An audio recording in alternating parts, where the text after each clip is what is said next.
Hi there, I'm Katie Rose, and welcome to The Rooted Reinvention, a podcast exploring the real-world journey of reinventing who we are without burning out or burning our whole life down. I teach people how to make lasting change by melding my Masters in Neuroscience and my cognitive therapy qualification with common self-help tools, spiritual concepts, and my personal experience. Because being yourself doesn't need to feel so damn hard. To get more information on podcast episodes, please visit rootedreinvention.com/podcast.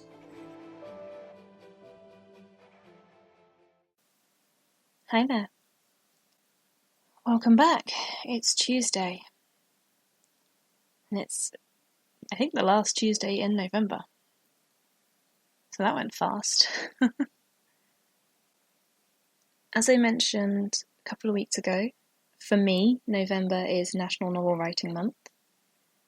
And I'm not even going to talk about where I am because, quite frankly, I haven't really looked. I think I'm still behind, but I think it's still doable. And if you want to know, I will put in the show notes kind of where I'm at when I write. I'll just so you've got the kind of most up-to-date information.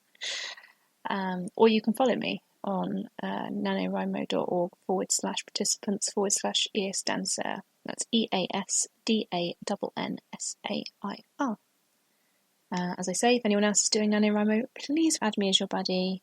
Come and chat to us in the show notes about how you're doing, and I'd love to get to know you. As this is the end of the month, in terms of this week is the final week, I wanted to think a little bit about picking projects, picking priorities, prioritising projects, other things beginning with P apparently. So thinking about what you do daily or weekly, kind of the things that are negotiable, non-negotiable, things that are obligations. So for me this month I added in daily novel writing, and I made that a non-negotiable for myself because otherwise I know that I won't complete the task. I always brush my teeth daily. On Friday evenings I always do a load of washing so that it's ready by Monday morning. There are things that I do that are obligations, and there are things that I do that are not. I've had a little habit of trying to read every couple of days just because I want to get back into reading. That is negotiable in terms of what days I do it on, but how many times a week I do it is not negotiable. Although having said that, I have a feeling I've missed that this week. I think I may have missed the number I was aiming for. It happens. Life happens. But thinking a little bit about what I spoke about last week in terms of needing to be productive, feeling that we have to achieve things, that sense of self-worth around how we spend our time. I do also want to add in that actually the way we become a certain type of person is by doing certain actions. So if you want to be a writer, you need to write. What you write, when you write, how often you write, how much you write, I could not care. But if you want to be a writer, write. If you want to be a painter, paint. If you want to be something, you have to start by doing something. And I guess the thing that I find very helpful is considering what are your current priorities? What do you do that is daily or weekly? And then splitting them up a little bit. So how many of them are obligation? Yeah, I don't like doing the washing every Friday evening, but I like having clean clothes, and I'm quite happy to do it. It is not stressful for me. I don't mind it. It's not like the washing up. For those who have been following the podcast a while, know I hate washing up with a passion. And therefore, yes, it's an obligation, but it's an okay obligation. And then thinking about the ones that are not obligations. And my life coach sort of asked, does any of it give you relief? So I have tried so many different well-being, self-care kind of things and put them on my list. And the number that actually work for me is quite small. I tried doing a gratitude practice every day. I have tried free writing every morning, doing morning pages, just 3 pages of just whatever's in your head to get it out on paper. And a lot of successful people swear by this being one of the best things they do with their time. For me, I don't find that it is that helpful. but my 3 minutes of meditation a day can have such a profound effect on how my day goes or how I feel about the day that's just gone. So thinking about what things have you put on your list and do they work for you? Like, it's all very well to say, oh, I eat my 5 a day and I exercise and I did some meditation and I read some of my book and these are the things that you're supposed to do to manage your stress. But does any of it work for you? Does any of it not work for you? Does any of it work for you sometimes? And if so, what criteria is needed for that? Do you find that reading a fiction book helps you relax, but reading a non-fiction book doesn't? Do you find reading a fiction book while curled up with your cat on your sofa is relaxing, but sitting in your chair at your desk isn't? If you were to cut the list of things that you have to do every day or week in half, what are the things you would gladly stop doing? And I'm saying this as I look through my current to-do list. And one of the things I've put down is to practice music. So I used to play the piano. My husband's gifted me his guitar. Like, I've got some instruments. I enjoy playing them in general. The idea of going up to practice today doesn't fill me with any joy. It feels more like a chore. So for now, doesn't mean that next week I won't do it, but for now, it can come off my list. It can go to the bottom of the list of if you run out of things to do and you feel like you're inspired, go do this. And again, I guess it's those things about, are there any of these things you do out of obligation, but they also make you feel better? So I dislike walking. I have always disliked walking. I used to complain walking to school in the mornings, even as like a very young child, all the way up to my adulthood. But I also know that if I go for a walk, I come back feeling more energized, more awake, more alert, happier. And I've tried to just go out in the garden and walk around the garden for a little bit, and it definitely helps better than nothing, but it's still not quite as good as an actual walk leaving my house. And therefore those things aren't on my list as much because I really don't like doing them, and I have a lot of resistance to doing them. But they don't get taken off my list because I don't like them, because I get something out of them that is worth doing it.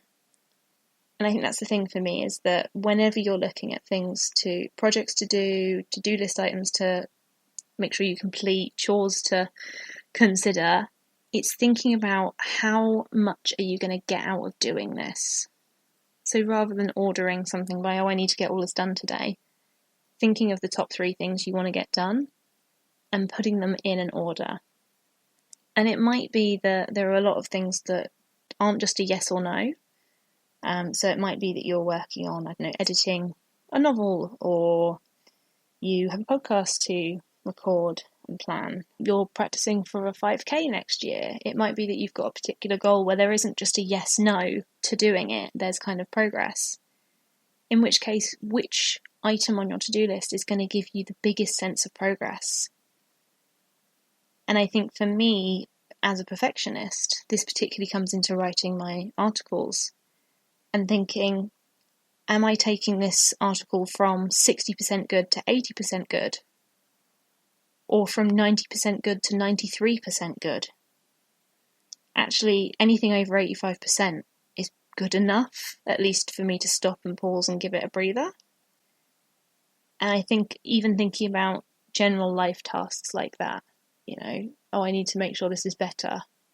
Okay, but how much better am I actually going to make it? And how close is it already to being good enough? And it's okay to find this hard because we're not taught it. This is one of those skills that we're not taught in schools, and I'm so angry about. Why can't we teach people skills of how to problem solve things, how to pick our priorities, how to look after ourselves and our well-being, and be compassionate with ourselves? And it's so hard to do as an adult who has had to learn this later in life. It's so hard to unprogram decades of your worth comes from your academic ability, your worth comes from how productive you are. You're only a good person if you can keep a tidy house and cook and clean and all of this other stuff and have a full-time job that you are succeeding at. That's not my life. That's not the pressure I want to put myself under. And actually, I'm the only one who can change the amount of pressure I put myself under. So thinking about who you will become and who you are is based on what you do and how you do it.